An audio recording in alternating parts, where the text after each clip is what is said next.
Muy bien. Buenos días, buenas tardes ya con todos. Muy agradecida de poder compartir hoy día acerca de la intervención de terapia ocupacional en las personas que están diagnosticadas con el trastorno del espectro autista. ¿Sí? Vamos a empezar un poco viendo acerca de la terapia ocupacional, ¿no? A veces es poco conocida aún en nuestro país. Más o menos en la década de los 70 empieza a formarse en la Universidad San Marcos, entonces considero que es importante ver acerca de lo que es la terapia ocupacional. He escogido la definición de la Federación Mundial de Terapeutas Ocupacionales, que nos dicen que es una profesión que se ocupa de la promoción de la salud y en el bienestar a través de la ocupación, buscando siempre la participación en las actividades de la vida diaria. Acá podemos ver dos conceptos o dos palabras muy importantes para la terapia ocupacional: la ocupación y el participar en actividades de la vida diaria, la participación. También podemos decir que es una profesión de las ciencias de la salud que evalúa la capacidad funcional de la persona en el desarrollo de las actividades de la vida diaria. ¿Cuándo intervenimos? Intervenimos cuando esta capacidad para funcionar en el día a día de la persona se ve alterada. ¿Y qué buscamos? Potenciar la autonomía de la persona. Nuestra herramienta terapéutica es la ocupación significativa.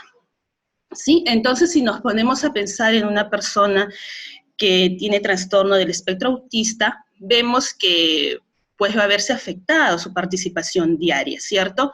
Ya sea su participación en la escuela, en el hogar, en la comunidad.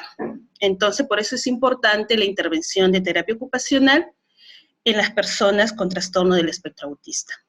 Ahora vamos a ver un poco acerca de la ocupación, ¿no? Mucho relacionamos la ocupación con la profesión, ¿no? Por ejemplo, decimos, bueno, mi ocupación es terapeuta ocupacional, del otro es ser médico, abogado. Pero en este caso la ocupación es el hacer del trabajo, del juego o de las actividades de la vida diaria, dentro de un contexto temporal, físico o sociocultural. ¿Por qué decimos dentro de un contexto de tiempo? Porque si nos podemos a pensar, nuestras ocupaciones varían de acuerdo al tiempo cronológico de nuestra vida, ¿verdad? Si nos podemos a pensar cuando éramos niños, nuestras ocupaciones mayoritarias quizás eran el juego, y una vez que hemos ido avanzando y creciendo, quizás nuestra ocupación primaria se vuelve el trabajo. También la ocupación va a variar mucho en el aspecto físico-sociocultural. Si nos ponemos a pensar en una persona de la sierra, agricultora, y una persona que vive en la ciudad, las ocupaciones van a ser muy diferentes. La persona que se dedica quizás a trabajar en el campo va a tener una ocupación justo en eso, ¿no? De agricultor, va a ser su ocupación mayoritaria. Y la persona que está en la ciudad, quizás su trabajo mayoritario va a ser un trabajo en una oficina. Entonces la ocupación también va a variar de acuerdo al espacio físico o los contextos socioculturales. La ocupación es inherente al ser humano. El ser humano busca siempre estar haciendo. Muy bien, también podemos decir que no es constante, sino dinámica y evolutiva, ¿no? Justo por lo que he explicado anteriormente. Muy bien, he querido poner este esquema para entender un poco más acerca de la terapia ocupacional, ¿no? Muy bien, vemos que en la parte de abajo de la diapositiva vemos que son los componentes más básicos. Podemos decir los sustratos. Ahí vemos partes sensoriomotoras, la parte cognitiva y destrezas psicosociales, por mencionar algunas. Esta base, este sustrato, lo llamamos componentes de desempeño ocupacional. Esto nos va a permitir desempeñar actividades en las áreas de desempeño ocupacional. ¿Cuáles son las áreas de desempeño ocupacional? Son las actividades de vida diaria, trabajo, ocio, educación, participación. Y una vez de que nosotros participamos o desarrollamos actividades en las áreas de desempeño ocupacional, estas van a definir roles que van a cambiar de acuerdo en el tiempo. Vemos que más pequeño el rol de jugador, vamos creciendo, quizás nuestro rol prioritario se convierte en rol de estudiante, vamos creciendo más, madurando, nuestro rol principal trabajador, por ahí padre, hasta quizás jubilado, ¿verdad? Entonces los roles van cambiando a través del tiempo, del contexto. Muy bien. ¿Qué pasaría si es que tenemos una persona con TEA? Es muy probable que la base, los sustratos sensorio-motores, cognitivos y psicosociales estén afectados. Entonces, por ende, va a estar afectadas sus áreas de desempeño ocupacional, las que hemos mencionado, las actividades de vida diaria, higiene, las actividades instrumentales que implican el manejo de hogar, la participación, la educación, el trabajo. Muy bien, y al verse afectadas estas áreas de desempeño ocupacional, también ¿qué vamos a tener? Que se van a ver afectados sus roles y por ende su participación en sus contextos. Por eso es importante la intervención del terapeuta ocupacional. Muy bien, acá para ver un poco más con claridad las áreas de desempeño ocupacional y los podamos interiorizar mejor, vemos que son 8 áreas. Las actividades básicas de la vida diaria, que son consideradas la alimentación, el vestido, la higiene y la movilidad funcional, las actividades instrumentales de la vida diaria, que implican el manejo del hogar, que podemos mencionar la preparación de comida, limpieza, ir de compra, movilidad en la comunidad, manejo de la medicación, manejo de medios de comunicación, como las computadoras, los celulares, los teléfonos fijos.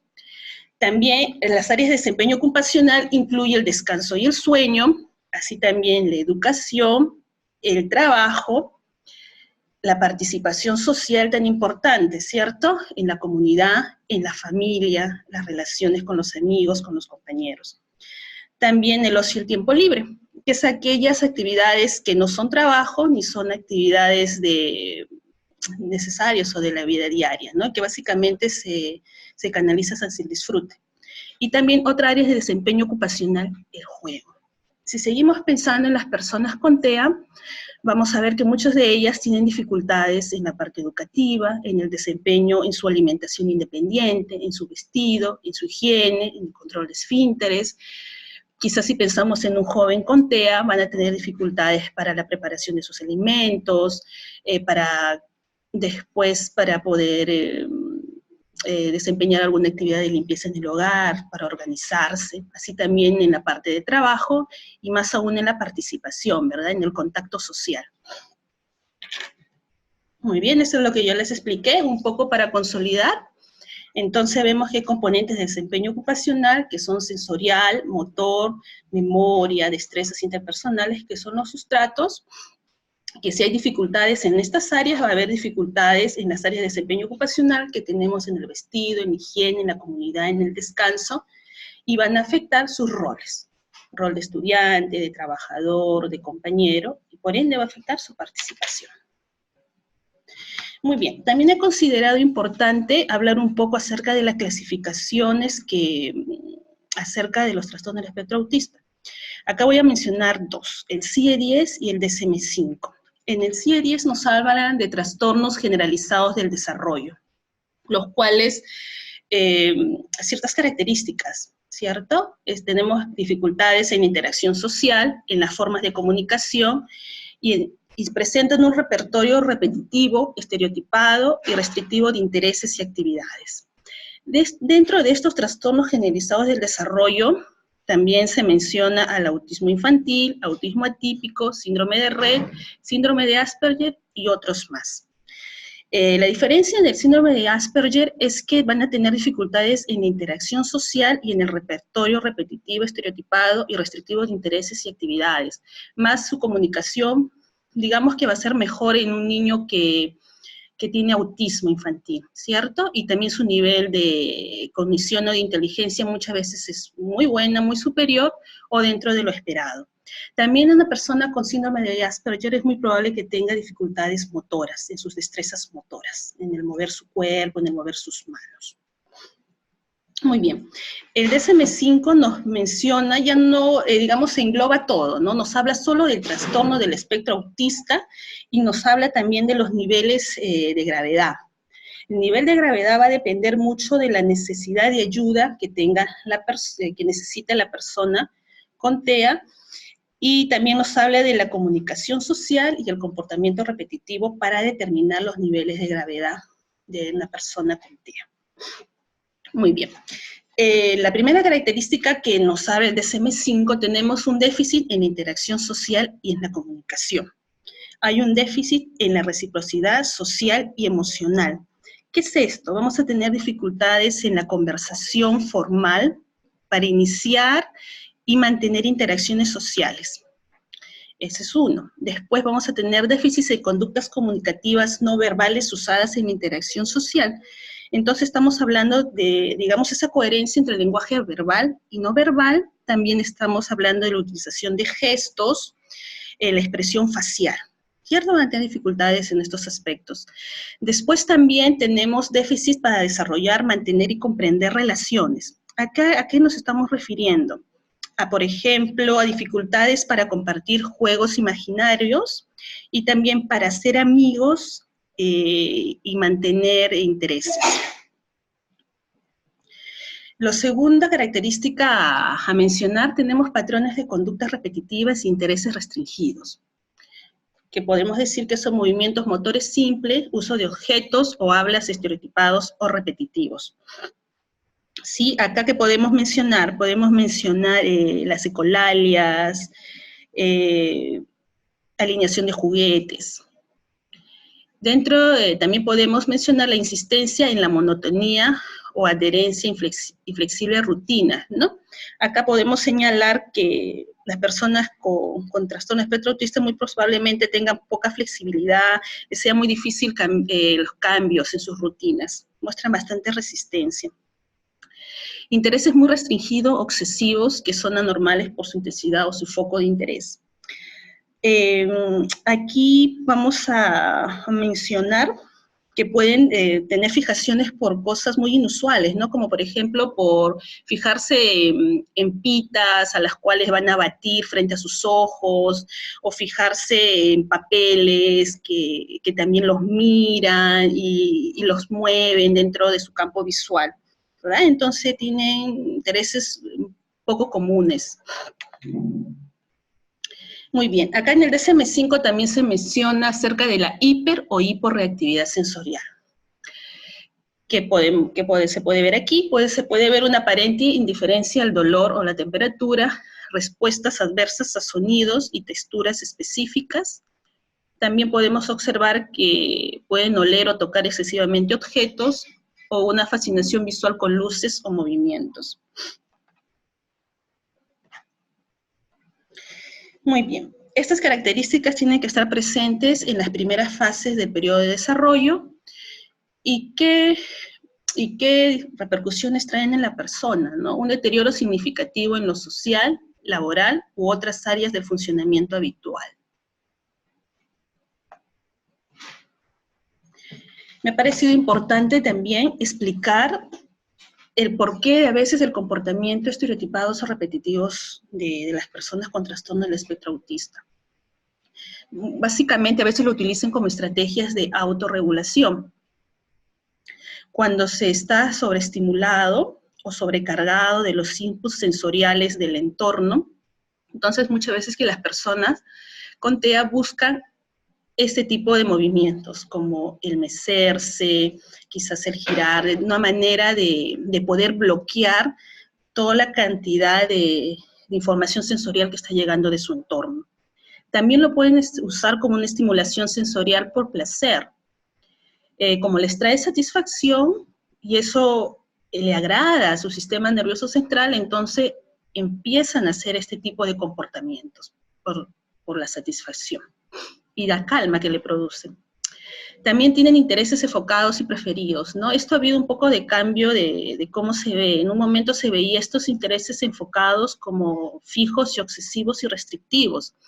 Actualmente se ve de una manera más diferente, ¿no? Como que más positiva, que son intereses o preferencias y que deben ser alentados y ampliados.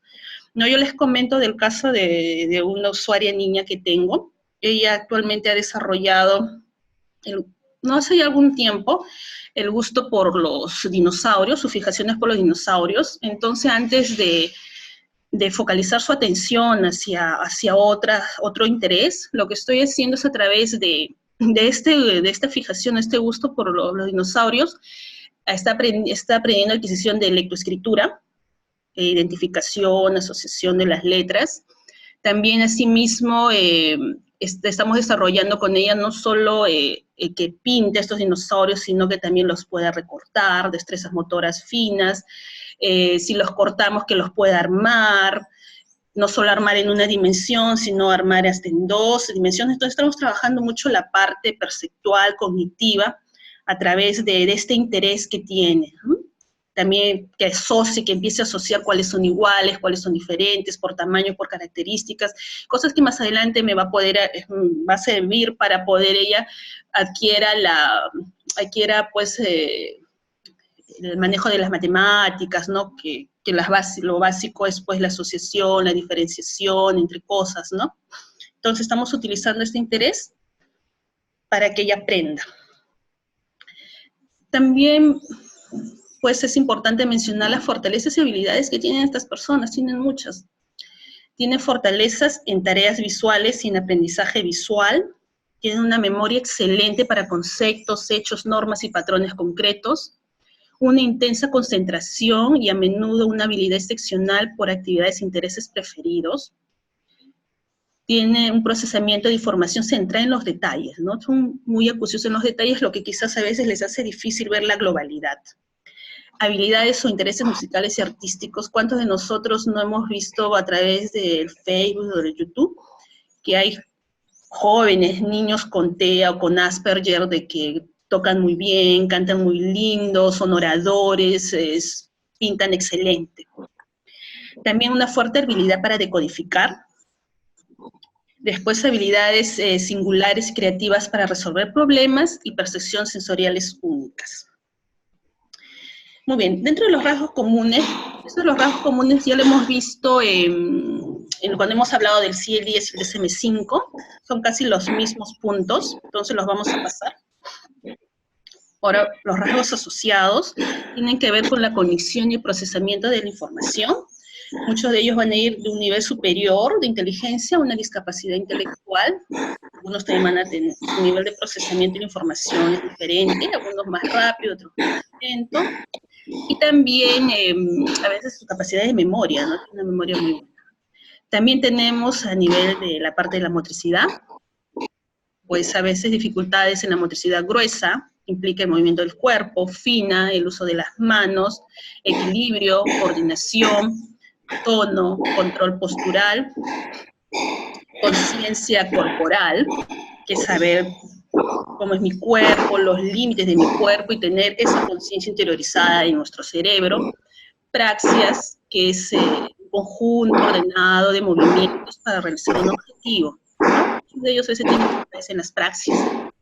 También van a tener dificultad en la regulación de las emociones, para comprender y expresar emociones, ajustar emociones a contextos determinados, y regular estados emocionales, ¿no? Ya lo hemos conversado anteriormente, cuando a veces se sobrecargan de inputs sensoriales del entorno, muchas veces llegan a estresarse, ¿no? Entonces van a tener dificultades a veces para regular estos momentos.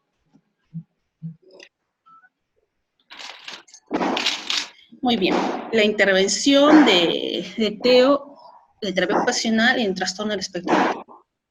Tenemos por objetivo desarrollar las capacidades a la hora de desempeñar las actividades de la vida diaria en los diferentes ámbitos, educación, juego, y a lo largo de toda la vida buscando alcanzar siempre la mayor autonomía, de acuerdo a las características de la persona, del usuario que vamos a tener frente. El TEO evalúa a la persona determinando si cumple con su participación ocupacional. Esta participación ocupacional en relación a su edad, a sus intereses, a su contexto social. Muy bien. La intervención se basa en teorías de desarrollo y el del aprendizaje. A ver, ¿qué evaluamos? Evaluamos muchas áreas. Acá voy a mencionar algunas. Hacemos la entrevista a los padres, la cual es muy importante para recoger la historia de desarrollo de este niño, para recoger cómo es su grado de independencia en sus actividades básicas de la vida diaria, para recoger sus intereses, para recoger también información acerca de las rutinas, de quizás cómo, si están usando algunas estrategias y cómo le va con estas estrategias, cómo es la relación del niño con los padres, con los hermanos, el contexto familiar también muy importante, vive solo la familia nuclear, viven con con otros miembros de la familia, ¿no? Es muy importante por eso la entrevista a los padres. Pero también a los padres se le hace un cuestionario sensorial de padres para determinar el perfil sensorial. También se puede hacer un cuestionario sensorial para profesores, también para ver el perfil sensorial, y esto nos va a dar información acerca de cómo es el procesamiento sensorial de esta persona. También se puede usar la escala de desarrollo motor de Peabody, donde podemos ver la parte motora gruesa, fina, conductas adaptativas, desarrollo del lenguaje. Después, observación libre del juego, que también es importante, nos puede dar mucha información de cómo este niño se está interrelacionando con el entorno. Bueno, la exploración de la rutina, que se hace en la entrevista de los padres. De acuerdo al niño, a la persona que tengamos al frente, también podemos utilizar un PIRI, un BMI, que mide la integración visomotora, la coordinación motora y la percepción visual. Va a depender de qué usuario tenemos al frente y de acuerdo a eso vamos a usar, ¿verdad?, las evaluaciones. Y de procesamiento sensorial podemos usar observaciones clínicas estructuradas de desempeño motor en relación con los sistemas sensoriales, observaciones no estructuradas mirando integración sensorial a través de la actividad espontánea del niño, y también vamos a ver el ambiente físico, que es el entorno, objetos, y también el ambiente social, ¿no? El ambiente social de una persona vendría a ser la terapeuta, vendría a ser su familia, vendría a ser los compañeros del colegio, la profesora. Es muy importante mirar los ambientes porque a veces los ambientes pueden facilitar o pueden restringir o inhibir la participación de la persona. Las observaciones clínicas estructuradas, digamos, son tareas que, vamos a decirle tareas que la terapeuta va a dar al niño. Hay niños que están en la capacidad de poder seguirlas todas por completo, hay otros que no, quizás van a hacerlas solo algunas. También las acciones estructuradas son más libres, no estructuradas, quiero decir, y se puede mirar cómo el niño está procesando sensorialmente a través de la conducta. A veces puede ser la actividad espontánea del niño, quizás por ahí se puede poner o manejar el ambiente para ver determinadas respuestas o cómo está procesando determinadas sensaciones. Muy bien, dentro de los enfoques de tratamiento tenemos la integración sensorial para determinar el procesamiento sensorial. Ya, esta se realiza la diapositiva anterior porque toda esta evaluación nos va a permitir determinar el perfil ocupacional de la persona. Y muchas de estas evaluaciones van a también permitirme ver cómo es su nivel de procesamiento sensorial de la persona para poder después dar estrategias sensoriales, modificaciones del entorno o dietas sensoriales. Muy bien, entonces vemos los enfoques de tratamiento, tenemos integración sensorial, tenemos intervención con padres, podemos hacer la utilización de historias sociales, actividades multisensoriales, técnicas conductuales, también entrenamiento en habilidades sociales en grupo. También hay colegas que se dedican a la parte de la intervención educativa, así también como el entrenamiento prelaboral y laboral. Muy bien. Vamos a revisar un poco acerca de la integración sensorial, que es organizar sensaciones en el sistema nervioso central para poder funcionar bien en nuestro entorno, ¿sí?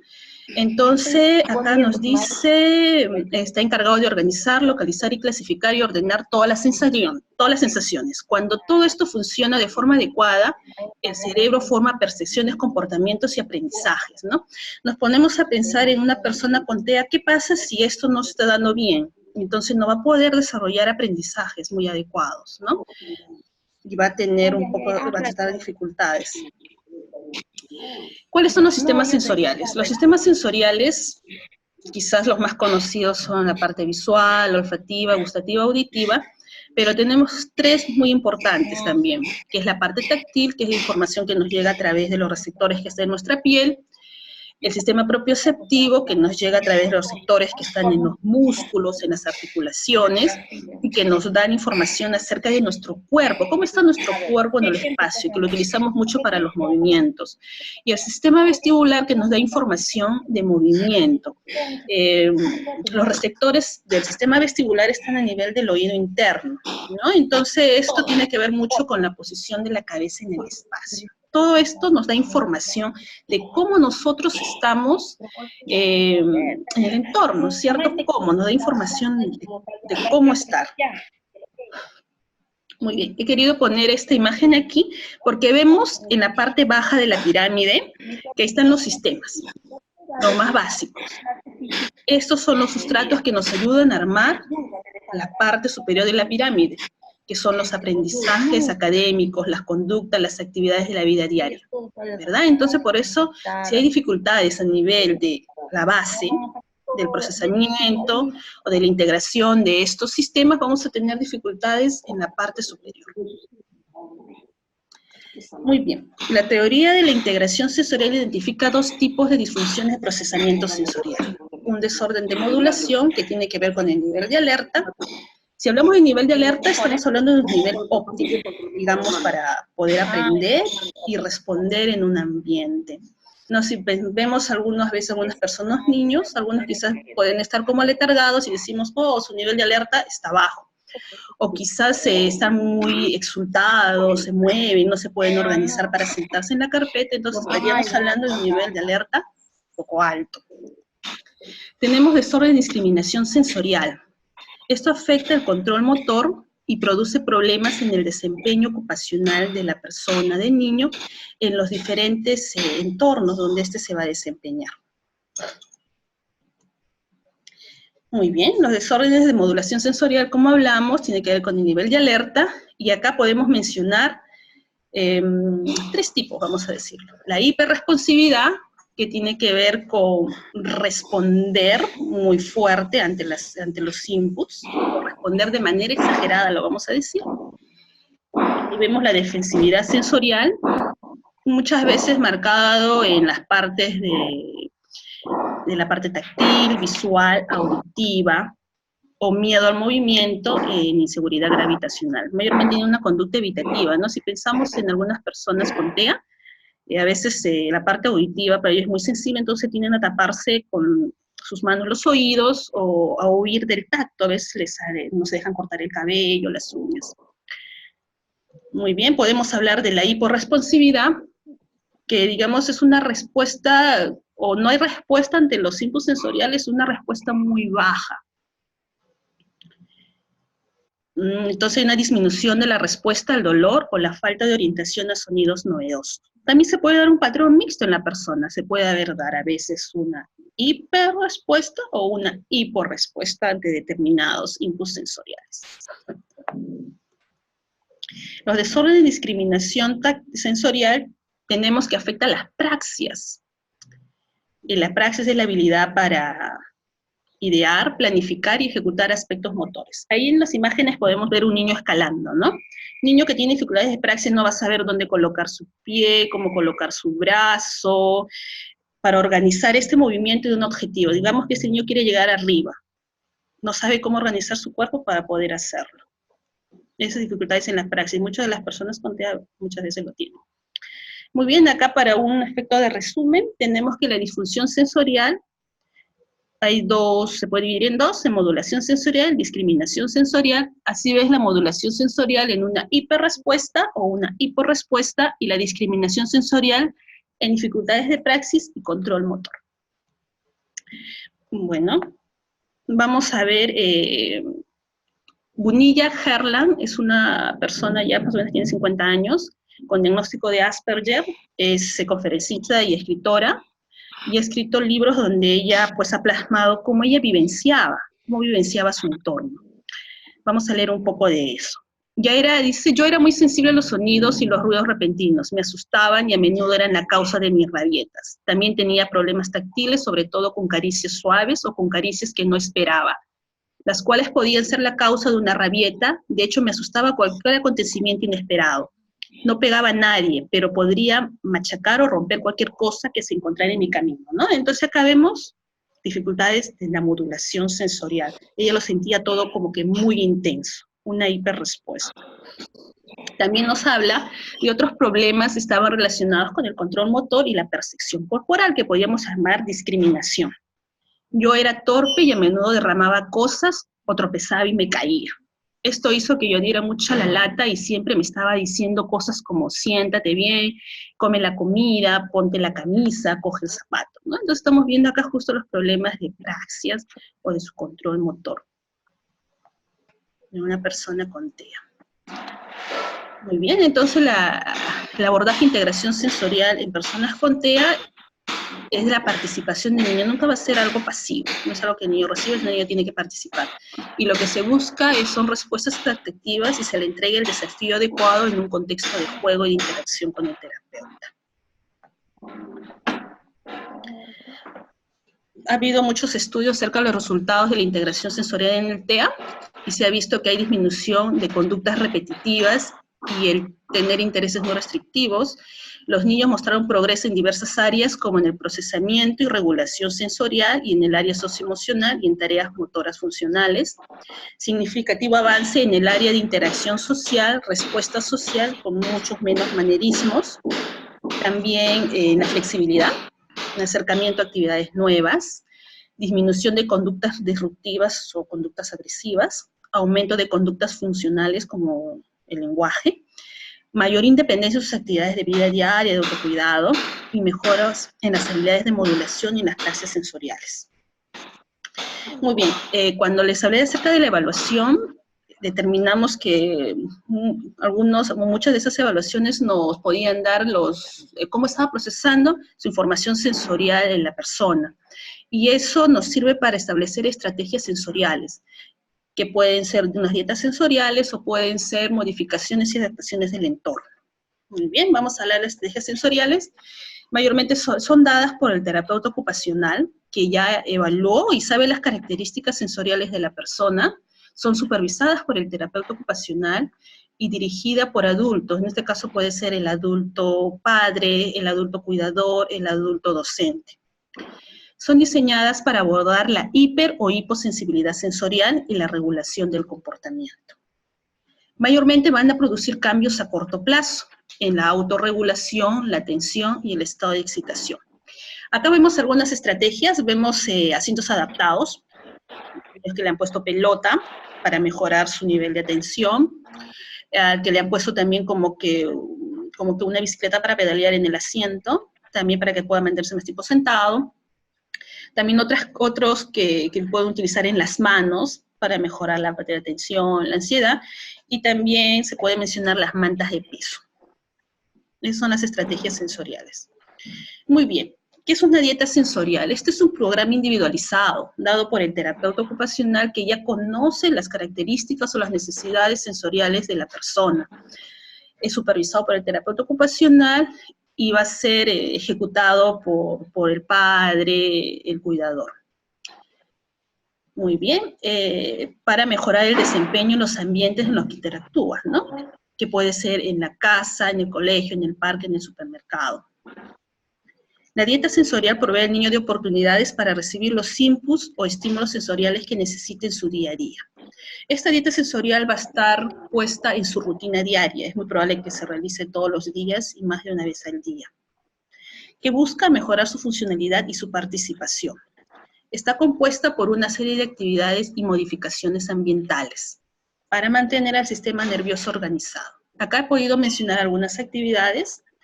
Puede ser jugar en un depósito con granos diversos, como vemos en la primera imagen, llevar al área de juegos, a que jueguen el pasamanos, o empujar el carrito de compras, ¿no? Si vemos la primera imagen, estamos viendo que está recibiendo información táctil, puede ser información de discriminación también.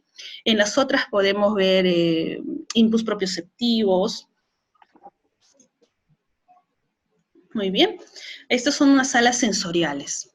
Han tratado de recrear las áreas de parque, de juego, donde el niño va a recibir los inputs que necesita para organizar su sistema nervioso central. ¿cierto? Podemos ver que hay espacios para que reciba información de movimiento, para que haga planeamiento motor, táctil, interacción social, porque mayormente trabajan con otros niños a los lados, con otros terapeutas. Es un ambiente muy rico en diferentes tipos de información. Y claro que aquí va a ser guiado por el especialista, en integración sensorial por el terapeuta ocupacional. También es importantísimo la intervención con padres. Yo utilizo mucho el modelamiento, ¿no? He visto que la interacción con padres es importante, saber enseñar o modelar cómo el padre interactúa con su hijo, la manera en que le enseña, cómo lo toma, cómo se acerca a él, ya sea en las actividades de vida diaria y de juego. Cuando se trabaja con los padres, si el padre concientiza realmente, el usuario, el niño, tiene grandes avances. También es importante trabajar con los padres para establecer o darle sus estrategias sensoriales y su dieta sensorial, y también dar espacios de soporte entre los padres que tienen usuarios con este diagnóstico, ¿no? Donde se sienten escuchados, sienten que comprendidos. Muchas veces los padres vienen con procesos de ansiedad, depresión, a veces también es importante derivarlos con los profesionales adecuados, porque una vez que el padre esté mejor, la madre esté mejor, va a ser mucho más asertivo en relacionarse con su familiar, con su hijo. También se utilizan las historias sociales, consisten en narraciones cortas y personalizadas, usando texto y apoyo visual, que van a explicar cuál es la conducta que tengo que hacer en una situación concreta. Son una herramienta que va a ayudar mucho a la regulación de la conducta o del comportamiento. ¿Qué hay que tener en cuenta para hacer una historia social? Hay que tener el objetivo de trabajo muy claro, saber que va a ir de texto escrito, acompañado de apoyo visual, debe estar narrado en primera persona, yo, ¿no? Debe ser corto y con un nivel de complejidad de acuerdo a las características de la persona que le estamos haciendo la historia social. Ni extensas ni demasiado cortas. Deben ser relevantes y fundamental para la comprensión de la situación que se quiere explicar, se quiere dar a conocer. Se debe también especificar lo que sí se debe hacer y lo que no se debe hacer. Muy bien, acá vemos dos ejemplos, uno en el supermercado, ¿no? Dice, en el supermercado agarro el carrito, yo me quedo cerca de mamá, yo no ordeno las góndolas, ¿cierto? Entonces, algo apoyado, muy claro cómo es el objetivo, el comportamiento en el supermercado, textos, imágenes, lo que no se debe hacer, lo que se debe hacer. Al igual para el uso del baño, también igual, cerrar la puerta, bajar los pantalones, bajar la ropa interior, orinar, subir los pantalones, tapar el inodoro y presionar el agua. También se pueden hacer actividades multisensoriales, que es la adaptación del entorno físico para proporcionar múltiples entradas sensoriales de una variedad de fuentes, ya sea objetos, actividades, muebles, equipos, superficies, características de la habitación, que pueden ser iluminación, música, murales, aromas. Esto lo llaman mucho, creo que le llaman salas Snow-Selling, donde van a recibir información sensorial, ¿no? Información sensorial de varios tipos. Y lo que se busca es que justo que esta persona los procese, las reciba. Las intervenciones basadas en el movimiento se da ejercicios regulares y programas de ejercicio, como cuáles pueden ser cintas de correr, programas para caminar, actividades acuáticas, equitación, correr. Esto va mucho de acuerdo a los intereses de la persona. A los intereses, esto va a modificar también las rutinas y va a incluir hábitos saludables en las personas, ¿cierto? Y si nos ponemos a leer, vamos a ver que también al hacer determinados tipos de actividades se está trabajando determinados aspectos sensoriales. También se puede utilizar técnicas conductuales, tanto para que se puedan tener aprendizaje de conductas, o como también para extinguir determinadas conductas inadecuadas, ¿no? Entonces el objetivo es modificar comportamientos observables que se pueden registrar y medir. Tenemos técnicas que es introducir o eliminar factores desencadenantes, enseñar un comportamiento alternativo en respuesta al desencadenante, promover respuestas deseadas, utilizando el refuerzo positivo recompensas. Muy bien, también se puede hacer entrenamiento en habilidades sociales en grupo, donde se busca promover habilidades sociales, facilitar y mantener relaciones positivas con los compañeros. Contribuir a la adaptación de los compañeros y al desarrollo de la amistad y favorecer la interacción y la adaptación en una variedad de contextos sociales. Esto, aquí se puede entregar las reglas de convivencia, el contacto visual, el espacio personal, los saludos verbales, como es la orientación corporal, el gestual, un entrenamiento, se puede hacer juego de roles, ¿no? Son actividades grupales para promover la comunicación social, las habilidades sociales y las relaciones entre los compañeros. Muy bien, esta es la bibliografía. Y bueno, muchísimas gracias. Ha sido un gusto poder compartir con ustedes acerca de cómo nosotros desde la terapia ocupacional podemos apoyar a las personas con trastorno del espectro autismo. No he tocado la parte educativa, ni tampoco hemos en entrenamiento laboral, prelaboral o laboral, pero también es algo que desde terapia ocupacional se hace, ¿no? Siempre en conjunto, en el trabajo con un equipo multidisciplinario, con el terapeuta físico, el terapeuta de lenguaje, el psiquiatra, el psicólogo, el docente, la familia. Muchísimas gracias.